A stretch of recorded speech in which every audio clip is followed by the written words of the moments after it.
तो आज के इस वीडियो में हम डिस्कस करने वाले हैं यूनिट वेक्टर के बारे में।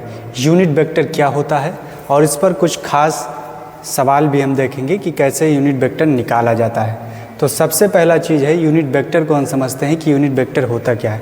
बेसिकली ये वेक्टर अलजेब्रा का ये टॉपिक है और वेक्टर अलजेब्रा जो है में यूनिट वेक्टर मिलता है आपको।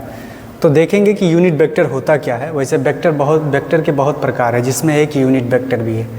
यूनिट वेक्टर क्या होता है? A vector whose magnitude is unity, one unit is called unit vector. तो यूनिट वेक्टर क्या होता है?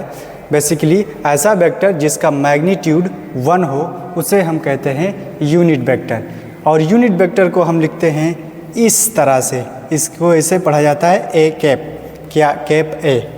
ये यूनिट वेक्टर को ऐसे डिनोट किया जाता है। और वेक्टर को जो है वेक्टर को ऐसे एरो लगाकर इसको डिनोट किया जाता है। तो इसमें देखेंगे कि यूनिट वेक्टर का जो फार्मूला है ये होता है ए कैप बराबर vector A upon magnitude vector A. ये वेक्टर ए का जो है ये मैग्नीट्यूड है, ठीक है। तो ये होता है आपका यूनिट वेक्टर जिसका मैग्नीट्यूड वन हो। जिसका मैग्नीट्यूड वन होगा, जिस वेक्टर का भी मैग्नीट्यूड वन होगा उसे यूनिट वेक्टर कहा जाएगा। अब इस क्वेश्चन को हम देखते हैं कि ये क्वेश्चन कैसे हल होगा। इसका हमें क्या निकालना है? Find the unit vector in the direction of vector A. यानी इस वेक्टर के डायरेक्शन में ही हमको एक और वेक्टर ज्ञात करना है जिसको यूनिट वेक्टर हम कहेंगे, ठीक है। वो वाला वेक्टर कौन सा है, इसी के डायरेक्शन में हमको ज्ञात करना है जिसे हम यूनिट वेक्टर कहेंगे। तो यूनिट वेक्टर इस वेक्टर का हमको क्या करना है? यूनिट वेक्टर निकालना है, ठीक है, इसी वेक्टर के डायरेक्शन में। तो देखते हैं कि कैसे इसका जो है यूनिट वेक्टर होगा। तो यूनिट वेक्टर निकालने के लिए फार्मूला आपके सामने लिखा है। ये होता है ए कैप बराबर वेक्टर ए अपॉन में मोड वेक्टर ए। ये होता है फार्मूला किसी भी वेक्टर का जो है यूनिट वेक्टर निकालने के लिए। तो अब यहाँ पर हम क्या करेंगे? सबसे पहले हम निकालेंगे वेक्टर ए का मोड। तो वेक्टर ए का मोड निकाला कैसे जाता है इसको भी देख लीजिए। किसी भी वेक्टर का जो है मोड कैसे निकाला जाता है इसको भी आप यहाँ पर समझ सकते हैं, एक एक्स्ट्रा पॉइंट है ये। तो इस वेक्टर का हमको सबसे पहले आपको क्या निकालना पड़ेगा? यूनिट वेक्टर, मोड निकालना पड़ेगा।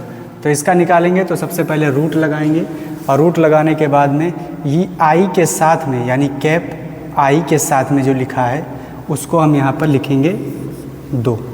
यहाँ लिखा है 2 और इसके बाद इसका स्क्वायर कर देंगे। इसी तरह यहाँ पर जे के साथ में 3 लिखा है तो यहाँ पर हम इसको 3 लिखेंगे और यहाँ पर लगा देंगे स्क्वायर, यानी सभी का स्क्वायर ऐसे करते चलेंगे। यहाँ पर के साथ में 1 है तो यहाँ पर 1 का स्क्वायर कर देंगे। अब उसके बाद इसको थोड़ा हल करेंगे तो ये हो जाएगा आपका रूट 2 का स्क्वायर 4 होता है, 3 का स्क्वायर 9 होता है, 1 का स्क्वायर 1 होता है। तो ये हो जाएगा टोटल 9 4 13 1 14, ये 14 रूट 14। तो ये इसका मोड निकल गया आपका वेक्टर ए का, ये मोड हमने निकाल दिया 14 हुआ। अब उसके बाद इसका यूनिट वेक्टर निकालने के लिए ऐसे ही फार्मूला लिखेंगे। उसके बाद में वेक्टर ए जैसा है वैसा ही यहाँ पर लिख देंगे। तो ये हो जाएगा 2i कैप प्लस 3 जे कैप प्लस के कैप और उसके बाद में मोड आपने निकाला है रूट 14। अब इसको इस तरह अब ये आपका निकल गया, यूनिट वेक्टर आपका ये निकल गया। अब इसमें चाहो तो आप इस तरह भी इसको लिख सकते हो 2/14 आई कैप प्लस, इधर देखिए, और उसके बाद 3/14 रूट के अंदर जे कैप प्लस 1/√14 के कैप। ऐसे भी इसको लिखा जा सकता है, ठीक है। यही वो वेक्टर है जिसका मैग्नीट्यूड 1 के बराबर आएगा। अगर आप इस वेक्टर का मैग्नीट्यूड आप निकालेंगे तो 1 के बराबर आएगा। यानी इसका यूनिट वेक्टर जो है ये निकल कर आया है, ये है इसका यूनिट वेक्टर। अब उसके बाद में अगर आप चाहते तो इसको इतना ही छोड़ सकते थे, ये भी सही है। इसको हमने और अच्छे तरीके से लिख दिया, इसको इस तरह से। अब इसका हम यूनिट वेक्टर निकालेंगे। तो यूनिट वेक्टर निकालने के लिए सबसे पहले आप मोड निकालेंगे, मोड निकालने के लिए क्या करना है, आई के साथ जो संख्या होती है उसका स्क्वायर किया जाता है। यहाँ पर एक है, यहाँ पर भी एक है, यहाँ पर भी, यानी तीनों का एक एक है, तो यहाँ पर हम इस तीनों का स्क्वायर कर देते हैं। अब उसके बाद में एक का स्क्वायर एक, एक का स्क्वायर एक, एक का स्क्वायर एक, और उसके बाद में 1 2 3, यानी हो गया टोटल 3। तो इसका मोड निकल के आ गया। इस वेक्टर का जो है हमको निकालना है यूनिट वेक्टर। तो वेक्टर का फार्मूला होता है, यूनिट वेक्टर का जो फार्मूला होता है वो होता है ए कैप बराबर vector A mod vector A. अब उसके बाद में ए कैप बराबर वेक्टर ए को वैसे ही लिखेंगे आई कैप के कैप जे कैप प्लस के कैप, और उसके बाद में मोड के जगह पर लिख देंगे क्या, √3 जो आपने निकाला है। सिंपल हो गया इसका। अब इसको चाहो तो उस तरह वाले से अच्छे से लिख सकते हो, उस तरीके से। तो ये हो जाएगा 1/√3 आई कैप प्लस 1/√3 जे कैप प्लस 1/3 के कैप।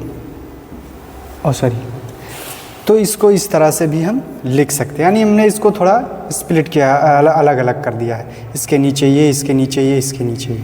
तो ये हो गया इसका यूनिट वेक्टर।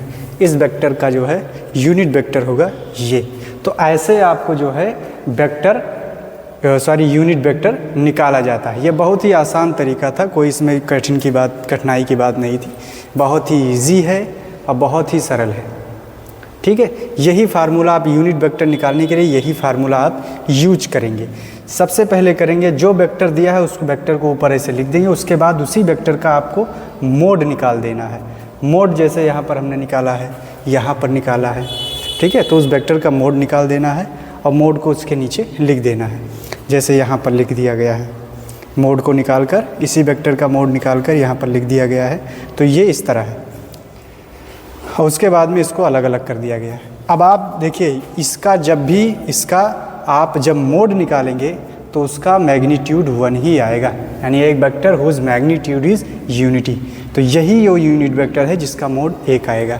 ठीक है, तो इस तरह से आपको निकाला जाता है। तो आई होप वीडियो अच्छा लगा होगा, तो आप इसको शेयर भी करिएगा। Thank you.